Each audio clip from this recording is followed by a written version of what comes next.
BP के जो आंकड़े हैं वो आपको दिखाना चाहूँगा।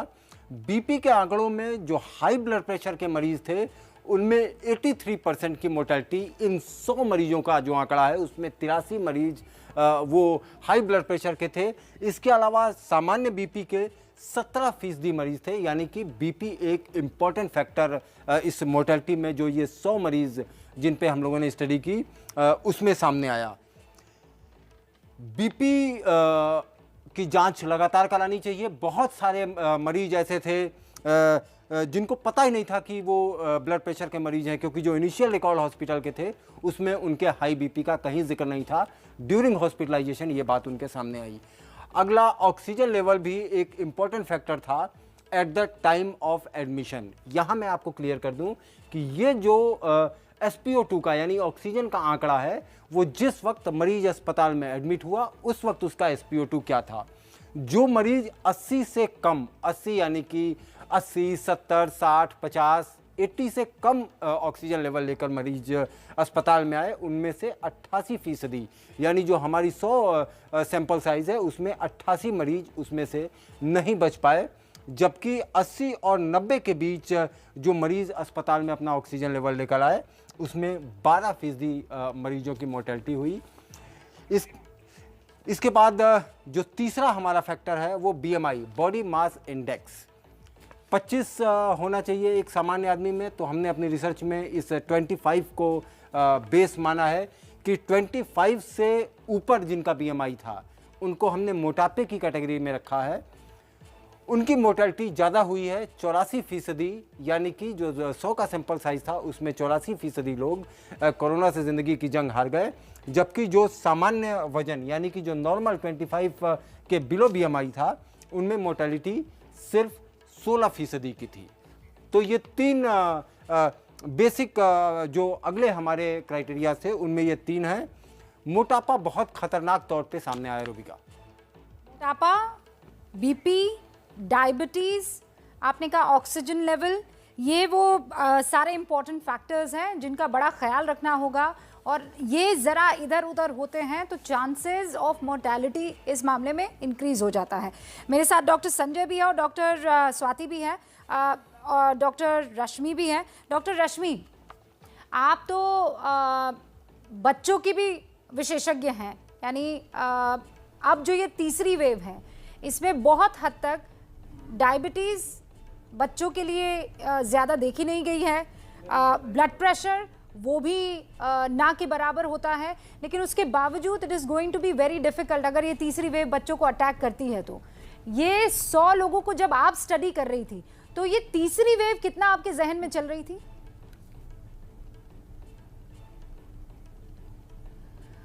देखिए, तीसरी लहर के लिए तो हम सभी को सावधान रहने की बहुत ज़्यादा ज़रूरत है।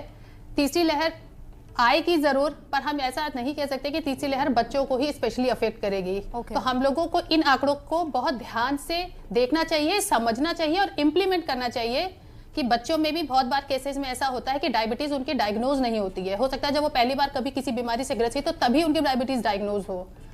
हाइपरटेंशन बच्चों में डायग्नोज बहुत लेट होती है क्योंकि हम इन फैक्टर्स पे बहुत ज़्यादा ध्यान ही नहीं दे रहे होते हैं।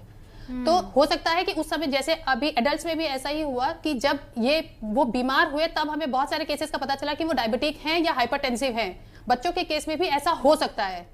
तो हमें इन सारे फैक्टर्स को, जो भी एडल्ट्स में फैक्टर्स मिल रहे हैं, बच्चों के प्रति भी उतनी ही सचेतता से उनको देखना और समझना चाहिए और उनको टाइमली डायग्नोज करके ट्रीटमेंट जरूरी है। ऐसा हो सकता है कि बच्चों में हमें पता ही ना चलेगी और एकदम से कॉम्प्लिकेशन डेवलप हो जाए। और इसीलिए ये फैक्टर्स ऐसा ना सोचे, इसलिए हमें इन सब चीजों का बहुत ज्यादा ध्यान रखने की जरूरत है। मतलब ये ऐसा ना सोचा जाए कि नहीं ये तो बड़ों में ही पाई जाने वाली बीमारी है और इसीलिए तीसरे वेव में। नहीं, बिल्कुल नहीं। ओके, अंडरस्टैंड, ठीक है, मैं समझ गई। डॉक्टर संजय भी हमारे साथ है। डॉक्टर संजय, इस ये सबके लिए जरूरी है। ओके, डॉक्टर संजय, इस रिसर्च में आपको सबसे इंपॉर्टेंट पहलू क्या नजर आ रहा है?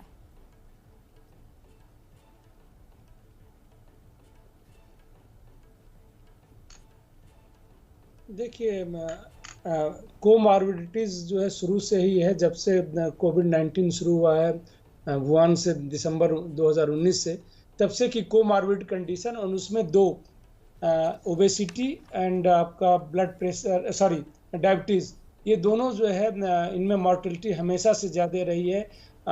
लोकल डेटा भी हम देखते हैं, उसमें ग्लोबल डेटा देखते हैं, उसमें सिर्फ हिंदुस्तान की बात नहीं, पूरी दुनिया में अगर आप देखें, जो न्यूयॉर्क में मार्च अप्रैल पिछले साल था, सबसे ज़्यादा जो ओबेज लोगों की डेथ हुई थी।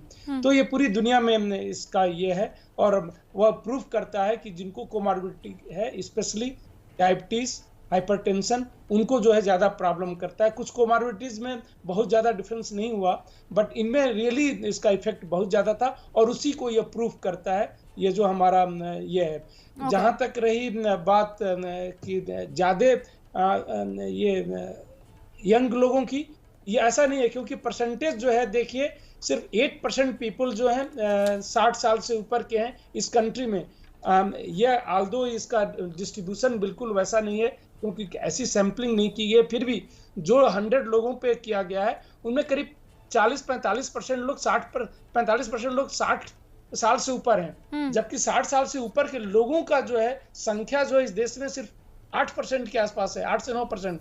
तो अभी भी देखा जाए तो एज फैक्टर जो है बहुत ही इंपॉर्टेंट रोल प्ले करता है, उसके साथ साथ जो है आपके कोमॉर्बिड कंडीशन के साथ। जी हाँ, यही नतीजा मैं निकाल सकता हूँ। आप कह रहे हैं एज फैक्टर और कोमॉर्बिड होना, ये दो बहुत ही इम्पोर्टेंट एस्पेक्ट है कोरोना की जंग में। कौन जीतेगा कौन हारेगा, इसे लेकर डॉक्टर गुप्ता आप कुछ कहना चाह रहे हैं? मैं ये बताना चाह रहा था कि जो दो फैक्टर हम लोगों ने डिस्कस किए, एक है उसमें हाइपरटेंशन, हाई ब्लड प्रेशर, दूसरा है ओबेसिटी। तो हाइपरटेंशन में क्या होता है, मैं ये दर्शकों को बताना चाह रहा हूँ कि हाइपरटेंशन में जो आपकी धमनियां हैं, जो जिसमें रक्त बहता है, हमारा ब्लड बहता है, वो थिक हो जाती है, मोटी हो जाती है, उसके अंदर एथेरोस्क्लेरोसिस हो जाती है, उसके अंदर कोलेस्ट्रॉल जमा हो जाता है। उसकी वजह से इन मरीजों में हार्ट अटैक के चांसेस ज्यादा रहते हैं, स्ट्रोक के चांसेस ज्यादा रहते हैं। इसके अलावा कभी कभी एनेरिज्म हो जाता है, मतलब जो गुब्बारे कमजोर हो जाता है, उस तरह की फूल जाती हैं धमनियां, वो रप्चर हो जाता है, उसकी वजह से फेलियर के चांसेस ज्यादा होते हैं और डेथ के चांसेस ज्यादा होते हैं। ऐसे ही जो हाइपरटेंशन के मरीज हैं, उनमें हार्ट फेलियर के चांसेस ज्यादा होते हैं। किडनी में अगर ब्लड वेसल नैलो हो जाती है तो उसकी वजह से एक्यूट किडनी इंजरी ज्यादा होती है, इसकी वजह से मल्टी ऑर्गन डिसफंक्शन ज्यादा होते हैं। तो ये कहीं ना कहीं ऐसे फैक्टर्स थे जो इनडायरेक्टली हाइपरटेंशन वाले पेशेंट्स में डेथ को ज्यादा कंट्रीब्यूट कर रहे थे।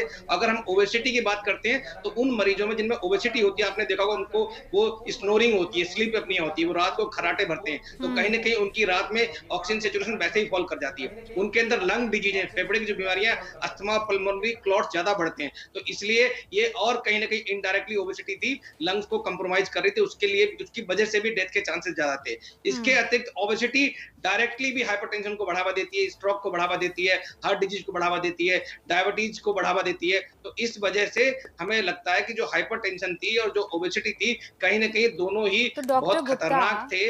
अब तक हम ये सुनते आ रहे थे कि मॉर्बिड है अगर पेशेंट, तो आप उनकी वैक्सीनेशन जल्दी करवा दीजिए। और ये देखा भी गया है कि जो लोग वैक्सीनेटेड हैं या जिनको वैक्सीन लगाई गई है, उनको कोरोना तो हुआ लेकिन बच भी बहुत बड़ी तादाद में गए। वो हल्का फुल्का जुकाम, थोड़ी बहुत कमजोरी, लेकिन हालात इतने ख़राब नहीं हुए कि उनको उस लेवल पर जाना पड़े कि आईसीयू में भर्ती करवा दिया जाए या वेंटिलेटर पर रखा जाए।